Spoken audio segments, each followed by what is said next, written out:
again, welcome back to the latest lecture session. Again, a very quick recap of what we have been up to. So, in the context of in situ chemical oxidation, we were looking at a particular case study, right? And that particular case study, we were looking at a site in, I believe, South Carolina, right? Where you had this US Army or US Marine Corps base, let's say, and there you have a dry cleaning unit where they were using perchloro or tetrachloroethylene, let's say, right? Chlorinated solvent that's used for industrial purposes, let's say, right, or is an industrial solvent, right, and due to a one time release or spill and also due to continuous small releases, you have two contaminated zones, let's say, near that dry cleaning unit, and obviously you are also going to have the relevant byproducts or degradation byproducts, let's say, that you would expect, like TCE, DCE and vinyl chloride, let's say, right.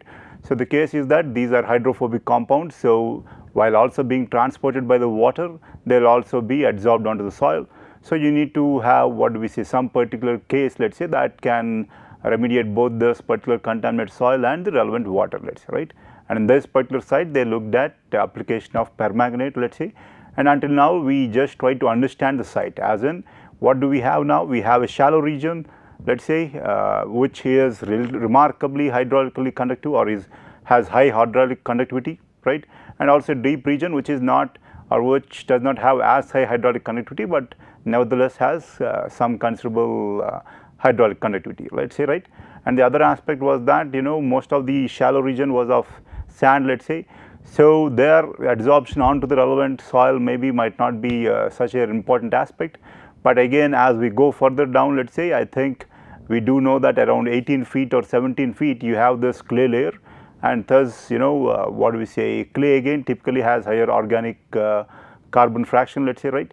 The fraction of organic content will typically be higher, and so you can also assume that, you know, in that relatively deeper region, let us say, the organic carbon content is relatively higher now, right. So, that is something I believe we have looked at until now, and we started looking at the conceptual model, and the people have looked at this particular model, and the contaminant is sourced at this particular location. So, there are two sources, but here we are looking at one particular source. This is the one particular source, and keep in mind the relevant name of this particular well, which is MSW 25, let us say, right. And you have soil samples taken along the lateral direction at these locations, right, and also let us say longitudinally too, right. So, these are the aspects that we have looked at until now, right. So, let us move further. So, again as I mentioned, transects T0 to T6, pardon me, on the longitudinal axis of the CVOCs, and also three lateral locations ABC, right, to understand the diffusion and dispersion, let us say, in the lateral directions, right. So, both longitudinal direction to understand the effects of obviously transport of the contaminant due to advection, as in how is the groundwater transporting the relevant contaminant. Obviously, groundwater flow velocities are relatively less. So, thus you will also have advection or dispersion in the x axis, let us say, saying that here I am assuming that this is my x axis, let us say, and obviously in the y axis you have the relevant dispersion, let us say, right, or diffusion, that is what we have out here, right. So, as I mentioned that we are, the source is at MW 25 SL, right, shallow well more or less, right, and here we have the different transects, but the key aspect is initially obviously let us say, right, you are going to have higher concentrations nearer the source, right. So, as in if this is my source, let us say, my plume, let us say, with increasing concentration or decreasing concentrations will be something like this, right. So, this one will have, let us say, 1 ppb, this one 10, 100, 1000 and so on. So, obviously what they do, they took samples nearer to each other initially and then at greater distances, that is what you have here, 16.5 feet and then 33 feet relatively closely spaced, and then again uniform distributed, but at, you know, I think double the distance between each of these particular transects, let us say. That is something to keep in mind, and what is the reason? Obviously because of this kind of a profile that you would expect now, right. So, let us move on. So, as we mentioned earlier, we are looking at permanganate to oxidize these COVCs, right. So, there are two aspects to consider here, and we will look at these aspects, right. So, one aspect obviously is that it is dependent upon the pH, and why is that? As in kinetics are dependent upon the pH too, let us say, or if not the kinetics, let us say, even the equilibrium, let us say, too will be dependent upon the pH. Why is that? If I look at the half reactions, let us say, I see that OH minus is given out, or I can understand it as if H plus is consumed, let us say. So, typically you would want to have pH in relatively lower or acidic conditions, and that is what you see here. So, there are different half reactions. I believe there are 3 half reactions.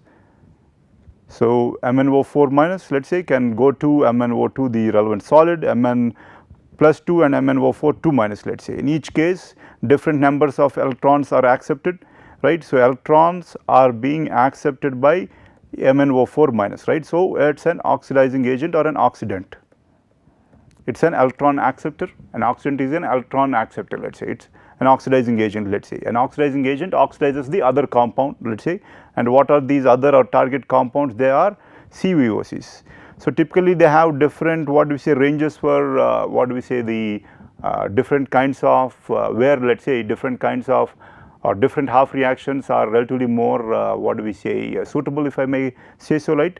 3.5 to 12 less than 3.5 because I guess it is 8 H plus here, and here they say it is around or greater than 12 let us say typically. But again keep in mind that though the source compound is permanganate, the end products can be different let us say depending on the site conditions let us say, right. Again there will be different P values let us say for each of these or P naught values let us say, which will give you an idea about let us say the amount of energy let us say that can be released from each of these half reactions when they are degrading different products let us say, right. And how are what are they going to degrade as I mentioned. So, this is the tetrachloroethylene or PCE, right, and this is the KMnO4 or permanganate that they are adding, and what is this transforming into now? It is transforming into CO2, and in this half reaction I guess they are looking at this MnO2, this solid being formed, and obviously what else do you see? You see that I guess in this half reaction obviously I guess, right, 8 H plus is being released let us say, right, and also Cl minus, what is the source of this Cl minus? It is from here now. So, what are the aspects here that you need to keep in mind? Certainly that Cl minus will be released, right. Why is that? Because carbon you are oxidizing it to CO2 let us say. Let us try to understand or calculate the oxidation state here. So, here it is 2 times X, which is the X is the oxidation state of carbon here, plus 4 times of minus 1 is equal to 0. So, 2x is equal to let us say 4. So, x is equal to 2 let us say, right. Carbon oxidation state is plus 2 here, right, and what is it out here? So, it is x plus 2 times of minus 2 right is equal to 0. So, x is equal to plus 4 now, right. So, what is happening here compared to this particular state where carbon is already actually in its more relatively oxidized forms, as in that the oxidation state of carbon can vary I believe from minus 4 to plus 4. So, as you see plus 2 it is already relatively oxidized, but let us say because of the type of oxidant that you are adding or type of chemical you are adding, this particular relatively oxidized compound is now being further oxidized to a more oxidized form of carbon, as in from plus 2 it is going to plus 4 now. How will that happen? By donating the relevant electrons, and when you are donating the relevant electrons you also need an electron acceptor. So, what is the electron acceptor? Your particular MnO4 here, right. We can calculate the relevant oxidation state of manganese here too, right. So, here it is let us say K is plus 1 let us say, this is plus x and minus 8, 4 times minus 2 is equal to 0, right. So, x is equal to plus 7, right. Am I wrong here? I guess not. And here let us calculate the oxidation state of manganese here let us say, right, as I mentioned looks like it is going to a solid phase here, right, that is something to keep in mind. So, x minus 4 is equal to 0. So, x is going to plus 4 let us say, right. So, here it was plus 7 and now it is going to plus 4, right. So, what is happening? The oxidation state from plus 7 is decreasing to plus 4. How can it decrease now? By accepting the relevant electrons let us say, right. That is how the oxidation state is decreasing. So, where is it what do we say getting these, or how is it accepting electrons, or where is the what is the source of this electrons now? That is obviously from your chlorinated toxic compound which is the CVOC, right. So, that is something to keep in mind.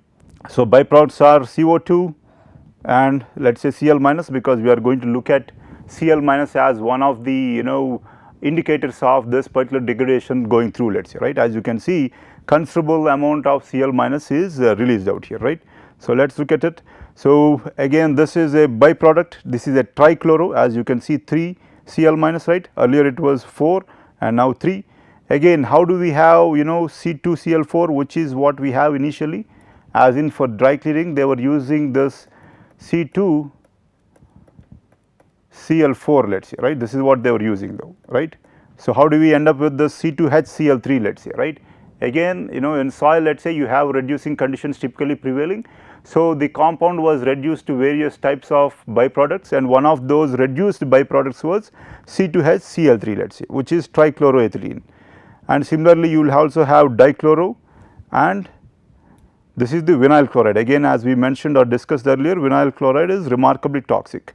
But again, as we see with respect to different stoichiometries, let us say KMnO4 can degrade all these CVOCs, at least on paper it can degrade them to, or it can mineralize them, as you can see CO2 complete mineralization, and typically for this particular case they are looking at this half reaction anyway, right.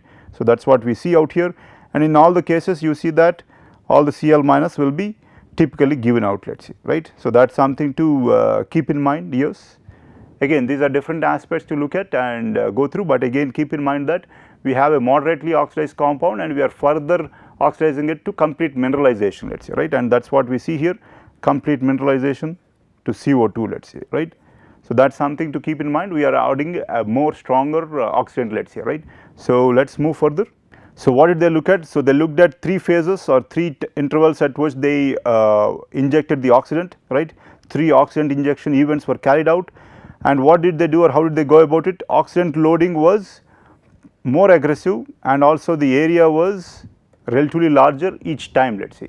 Initially the load was relatively less, and then they increased the load in the second time, third time more amount of permanganate, and also the extent of area too that was covered was relatively more. Again, that is because of based on the relevant data that they got from each of these particular initial injections, let us say, right. So, let us look at that particular case. Oxidant was delivered into the target zones obviously, and also they tried to maintain the some control of, let us say, the injection, let us say injected oxidant, as in they did not let it flow freely along with the groundwater, but they wanted to try to travel in the direction that they wanted to. So, they did try to maintain some level of control. Okay. So, the oxidant persisted in zones where heavy oxidant loading was delivered. Obviously, if I deliver a lot in that particular site, that oxidant persisted, as in that was stable in that particular case, that is one aspect. And they mentioned that the CVOC destruction was achieved. Obviously, we look at the relevant data, let us say, right. So, let us move further. So, groundwater and aquifer material sampling and analysis involved obviously a lot of parameters, as in typically we do not look at only one particular target compound, we look at what do we say other indicators too, right. So, let us look at some of these aspects. So, obviously CVOCs, which are our target compounds. Iron, why do we need to look at iron, and where is this iron coming from? Typically in the soil you have iron, let us say, and iron it is Fe2 plus typically ferrous iron, and it can accept an electron and go to Fe3 plus, right, and so it can act as a reducing agent. So, how is this relevant? So, if you have high iron content, it can also react with your manganese or permanganate and also consume some of your permanganate. So, that is something to keep in mind. It can act as, let us say, a competitive agent here, right. So, iron chloride, because that is one particular indicator. So, ORP readings, that will give you an idea about whether typically are reducing conditions prevailing or oxidizing conditions prevailing. Typically in groundwater, reducing conditions will typically prevail because you have no oxygen or relatively low levels of oxygen, right, and also because relatively higher content of iron is present typically, Fe2 plus, let us say, right. So, typically you have Fe2 plus, which is a reducing agent, and other reducing agents, let us say, and relatively to no oxygen, which is an oxidizing agent. So, typically ORP readings will be negative or low, but if you add permanganate and if it is persisting, let us say, what would you expect? You will expect ORP to be relatively high. So, that is something to look at. So, again methane, let us say, and different metals to see if they are made relatively made more mobile or such based upon addition of your particular oxidizing agent. So, DO levels, right. So, TOC, and again why TOC now? This TOC can also be oxidized by your, or this organic carbon can be oxidized by your permanganate, right. So, what is the issue here? The TOC will also act as an adsorbent for your particular VOC or the contaminant, and also will act as a competing agent for your particular or reagent for your relevant permanganate, which is your oxidizing agent, right. So, that is particular case. So, in that context obviously they need to measure this oxidant demand, right. So, as we mentioned earlier, soil has its own oxidant demand, soil oxidant demand. So, molecular biological tools, let us say, and compound specific isotopic analysis, again different aspects, let us say, right. So, let us look at the pre-oxidation baseline contaminant, right. So, this is what we have initially, let us say, based on actual data. So, this is our MWS25 well where we had the highest concentrations. So, here this is in ppb levels, but that is 88,000 ppb or 88 ppm, that is remarkably high, way beyond the relevant standards, let us say, right. And again keep in mind that these are CVOCs, okay, but it is the total, but again as we mentioned, vinyl chloride, DCE, PCE and TCE are remarkably toxic compounds with very low, what do we say, standards, let us say, obviously, right. So, you can see the direction of the groundwater flow, which is this, and the different mass flux transfers where they YBS calculate the different mass fluxes here, right, both in the shallow and the deep zones. That is something to keep in mind. They categorized it as we saw for shallow, one for shallow from I think 5 to 7 meters or 8 meters I believe, or 10 meters or feet, pardon me, and one from 10 to 14 or 10 to 12, right. So, they looked at 2 regions, right, and 2 different kinds of mass fluxes regions, let us say, right. And here you see the different plumes or concentrations out here, right, and that is something to keep in mind, as in typically groundwater is flowing in this direction, and that is why the plume is being contaminated, the contaminant is being transported in this direction, and due to diffusion and dispersion you have some lateral transport, let us say, right. So, that is something to keep in mind. These are the actual concentrations more or less, let us say, right. And due to the clustering of shallow and deep microwells at the field site, looks like they used a similar set or same set of transects for both the shallow and the deep zones of the aquifer, right. So, that is something practical aspect, I guess, right. So, now let us look at the well and microwell locations, let us say, right. So, where is this MSW25? This is the source location, let us say, and they looked at different monitoring wells and so on. I guess you can understand these aspects. So, typically along the center lines, let us say, and also laterally, let us say, right, and obviously they have wells outside the particular contaminated plume to be able to understand the relevant baseline aspects or uncontaminated aspects, let us say, right. And where was the contaminated site earlier? It was somewhere out here, I believe, right. So, plan view, this is their particular model as we discussed earlier. So, based on the relevant data, let us say, that they came up with. So, initially they had just the model, and then once they looked at the relevant data, they were able to come up with this particular aspect, right. Again, here is the source MSW25, different transects where they were looking at flux, different monitoring locations and so on, and the sentry or these control wells outside the contaminated plume. So, that is what you have out here, right. So, let us move forth. So, construction of flush mounted paired microwells, let us say, both for shallow and the deep. This S indicates shallow and this the deep, let us say. These are for more or less typically monitoring, let us say. And again keep in mind that even though we are calling them wells, keep in mind that they are microwells and that they are paired microwells, as in nested or clustered, right, both for shallow and deep, let us say. So, that is what you see out here, let us say, right. So, for deep and for shallow, let us say, right. These are obviously pretty compact now, right. So, let us move on. So, oxidant injection locations, let us try to understand what we have here.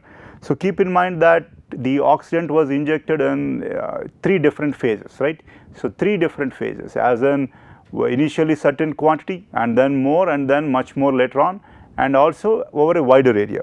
So, let us look at what we have here. So, one injection was in June 2013, September 2013 and spring 2014, let us say. So, initially around 1000 pounds, 1 pound or 2.2 pounds is typically equal to 1 kg, right. So, from that you can get an idea about the amount of this permanganate being put in, and it looks like it is 40% concentrated, and then 2451 and then again double around 5000, let us say, right. So, white circles initially, right. So, they put them along these 3 transects typically, or 4, pardon me, 3 transects initially now, right.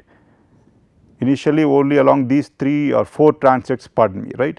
And then obviously you see a lot more of these blue colored what we see circles, and that is obviously indicating that now in the second injection where they injected greater amount of the oxidant, they also covered a wider area, as you can see, right, a greater amount of or wider area, and in the third one obviously they covered obviously a lot more area, and also what is injected more of this particular contaminant, not contaminant, oxidant into the source location, let us say, right, or if not the source location, where they, the location where they looked at or measured maximum concentrations of these CVOCs, right. So, that is what you see out here, right. So, oxidant injection transects, right, as I just mentioned earlier, they looked at 4 transects. First were used in the first injection. Radial distribution of MnO4 is represented by the small circles, as in, so if I inject it here, the assumption is that this is the radius of influence of that particular permanganate, as in this whole area was covered by that particular permanganate, let us say, right, or the radial distribution, let us say, right. So, here that is but one particular radius of influence, and here it is relatively greater or higher radius of influence, let us say, right. So, that means they injected with greater pressure, let us say, at that particular location, let us say, or with greater control, right, as in look at the diameter out here and the diameter out here though, right. And let us look at that. The ordinate of the axis system, as I mentioned, is at this particular contaminant site, which is MW25, that is the source as we mentioned. It seems this MW25 itself was also used as an injection well, right. So, that is something to keep in mind, and as I mentioned, the larger circles, let us say, represent the oxidant injected into wells into the source area, right. So, in the source area obviously these larger circles represent what we say injection of the oxidant into the source area itself, right, and the other circles typically from the direct push injection now, right. That is something to keep in mind. And where did they take the soil core samples, let us say, right, that is also relatively relevant, T1, right, and I believe we had T2 to T7 and so on. So, T1, T2 and T3 out here, right. So, different soil cores out here, let us say, right. And let us look at the pre and post oxidation groundwater sampling and oxidant injection timeline. So, this is the first pre-oxidation groundwater sampling, let us say in February 2013. Then after a few months, let us say they put in the first oxidant, and what was that, around I think 950 pounds, let us say, right. And then after a 3-month gap, and then relevant data being collected, let us say after some time, which is around 1.5 months after the first injection, they took some data, and then from the first injection after 3 months, they put in the second injection. Again they collected the data after certain amount of time, around 5 months this time, and then after a total of 6 months from the second injection, they put in the third injection, I think this time around 5,000 pounds, right. And then again they monitored it for almost a year, let us say, right, a year, let us say, right. So, what do you see here, obviously monitoring and different levels of injection, as in typically obviously you do not just dump everything in one go or in one trial, again it is a protracted process, right. So, you are going to put some stuff in, let us say, based on your particular model at the different locations, then you look at the relevant behavior, let us say, which we are going to look at, and then based on those results you are going to take the sampling further based upon your particular change in the plume shape and distribution, let us say, right. So, that is what you can see or understand out here. Let us move on. So, let us look at the schematic, let us say, how are they injecting that. This is the actual, what do we say, injector that they used, source for KMnO4, a controller here, and then the relevant pump and the relevant assembly, let us say. And let us look at what they have here. You know, how did they inject it? The oxidant injection line, this is the oxidant injection line, is threaded, as you can see it is threaded through 3 or 5 such geoprobe rods. These are these geoprobe rods, let us say, and depending upon the depth to which they had to inject, they chose different number of these geoprobe rods, let us say, through which this particular oxidant injection line was threaded, let us say.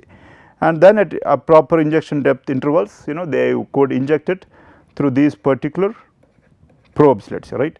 So, depending on the relevant depths, obviously they change the relevant what we say probe length, let us say, right. So, that is what you see out here, and this is the actual apparatus, I guess, right. Again, as you can see, you know, you have a permanganate injection, let us say, and that too at relatively shallow depths. So, again it is relatively compact assembly, right, and it is not a humongous task, but the data collection, the analysis, the modeling does obviously take considerable time, and obviously without that you do not know where to inject, how much to inject, and so on. As in, without the relevant concentrations you do not know how much manganese to inject, right, because you know the stoichiometry, and as in only if you know how much contaminant is present, and from that you can calculate the amount of permanganate required, the amount of soil oxidant demand out there, and taking into this account and a factor of safety, you will be able to inject the amount of required permanganate, right. So, obviously, these are the aspects that come into play, and this is one such particular aspect out here, or one particular pump out there, right. So, let us move on. So, this is the typical schematic. So, this is the source, obviously, as we discussed, this is simple schematic, and so through the pump they let it go through, and at that particular location, due to the pressure and the relevant control that they are trying to maintain, it is going to spread, and let us say this is what I was calling was the radius of influence, let us say, right. So, depending upon their particular priorities, they let it what we say spread to a particular radius of influence, let us say, right. So, let us see what we have. See, oxidant injection occurred at low pressures, right, and low to average injection rates per location. They looked at low to average injection rates, which is 0.5 to 1.5 gallon per minute. 1 gallon is approximately equal to, I believe, 3.7 liters, right. So, you will get an idea about that. So, around let us say 1.8 liters per minute, let us say, right, which is obviously not a high rate. So, that is what they are referring to here. So, at 3 injection locations, the overall injection rate was tripled, they increased it.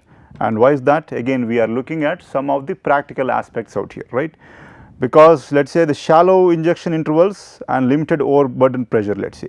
So, let us say at the shallow regions, let us say, right, it seems they looked at limited what we say closely spaced injection intervals, let us say, and also let us say because of limited overburden, as in the overburden was relatively less out here in the shallow region, right. That is why they increased it to 1.5 to 4.5 gallons per minute. And also looks like the subsurface utilities like say the pipelines and so on, and the potential for other preferential pathways such as improperly sealed exploratory borings, as in there were some exploratory borings, right, and that again act as let us say involuntary or additional pathways for transport of this particular permanganate, let us say, right. And use of high oxidant injection pressure is not worthwhile. Why is that though? Again, keep in mind that they typically maintain low, and only at a few locations they increased it due to various reasons, right. And why is that? Let us say if I pump it out big time, let us say big time as in at higher rates, let us say pump the relevant permanganate at higher rates, what can happen now? Typically you want to have uniform distribution of the permanganate within that particular radius of influence, let us say. But if I pump it at remarkably higher rates, let us say, so you are obviously going to have short circuiting, let us say, right. And what is that obviously going to lead to now? It is going to have breakout of the injected oxidant into preferential pathways, let us say. So, it will try to find the path of least resistance, right, rather than having a uniform distribution, let us say, or leading to uniform distribution. It will yet as in the oxidant which is pumped, if it is pumped at higher pressure, let us say, will try to find the relevant pathways where it faces the least resistance and take that pathway, and thus unintentional and disproportionately high volume of oxidant may be transported into non-targeted zones. The key is that we might end up going to, or the contaminant might go end up going to the non-targeted zones, right. So, that is why typically too you do not want to have high oxidant injection pressures though, right. So, let us move on. So, direct push injection was selected for permanganate delivery. So, again flexibility and low initial capital cost, you looked at the kind of equipment required obviously, right. And site amendments, what were the practical aspects that were hurdles or served as hurdles, let us say, right. Involved subsurface utilities, as in they had pipelines, power lines and so on underneath, right, and also a high pressure water main, high voltage power line, communication lines, all these are the subsurface utilities. So, obviously you need to take these into account, the practical aspects. You are digging a lot of wells, you are trying to inject a permanganate, a slurry, it was in the form of a slurry, not a solid, not a liquid, right. So, you are injecting a slurry, but you will obviously have to see to it that you do not damage these utilities and so on, and also the sanitary and stormwater sewer lines, as in you obviously do not want to burst these or damage these or lead to leakage of these particular stormwater lines and so on. Again, that is one particular aspect, or this was the major hurdle in this particular site remediation, let us say, right. So, utility markings were used in conjunction. Typically though in US they have utility markings, the lines let us say for power and so on were used in conjunction with careful planning, let us say, right. So, again oxidant delivery design and deployment methods, what were they? To achieve effective oxidant delivery, what did we do? So, we looked at rather than just pumping everything through a particular or a few locations and at high pressure. They chose many locations and at low pressures, let us say, right. So, that is something to keep in mind. So, a smaller radius of influence for the injected oxidant, right. Short vertical screen injection intervals, as in let us say if this is below the subsurface, the probe, the distance let us say was relatively less, let us say, right. They did not have try to look at greater depths between injection intervals, let us say, right. And obviously, as I mentioned earlier, they maintained it at numerous locations, low injection pressure than less number of locations with high injection pressures, right. Obviously, outside in oxidant injection and total porosity oxidant volume design based on the total porosity, right. So, direct push of the oxidant, see this is what they have here. Earlier there were two cases, one in the source location where they had a particular setup and then they were trying to pump it out, and this is the direct push of the oxidant. As you can see, it is remarkably simple. We looked at the schematic earlier, right. So, here as you can see, it is remarkably simple and relatively compact too, right. So, that is something to keep in mind here. So, soil cores and depth below the ground surface. So, they took different samples at different depths, right. And obviously, why do you want to do that? Again, as you can see, the color is darkening as you are going from the relatively shallow regions to the deeper regions. Again, keep in mind around 17 or 18 feet you had a clay layer. So, typically that means higher organic content, right. So, that typically could be this particular transition. As you can see, from 12 to 16 feet you see relatively or progressively darker colored soil, and also if you remembered, the porosity was very high in this region, not porosity, hydraulic conductivity, and it was relatively, though it was high, it was relatively low in this particular region. Again, why is that? Obviously, one reason could be that increasing percentage of clay or the fines and so on, right. So, the darker color in the deeper cores was, it seems, due to obviously the organic matter, let us say, right. So, I guess I am again out of time. So, I guess I will need another session or two maybe to be able to finish this aspect. But again, this is one of the particular sites where I was able to get, let us say, a lot of worthwhile data. So, it is again worth spending time on this particular site, because here we are also looking at contaminant transport and also the other variables and how to understand them in relation to your particular site remediation, let us say, right. So, I guess with that I will end today's session, and thank you.